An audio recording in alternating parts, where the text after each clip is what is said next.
The last part I want to mention is the thistles. Now, they would have typically been either burned or cut instead of being pulled out.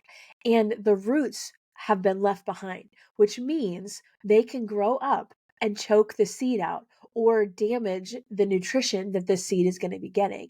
And so sometimes the thistles could grow taller than a meter, especially around the sides of the road. But I wonder what the thistles are in your own life. And I think it's so important to recognize that in order to truly deal with them, they have to be cut out at the root. Because otherwise, what happens? What do we see here? They sprout up and they can choke you out.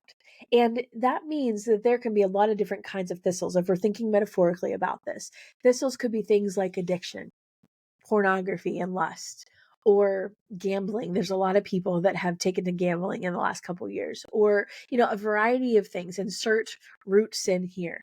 And what does it mean to cut them out at the root? Well, it means to get to a place where you have confessed that to somebody, you've asked for accountability with somebody, and it's not just you and Jesus. Sometimes you can deal with things between just you and Jesus, but sometimes you need another believer in your life to offer you accountability, to hold you accountable, and to cut that out at the root. And, sometimes that's a process. Sometimes it can happen super quickly and you just hand that over to the Lord and it's gone. And sometimes it's a process that takes you over and over and over surrendering that to God. But I want you to think, what are those thistles in your life and how can you deal with them at the root?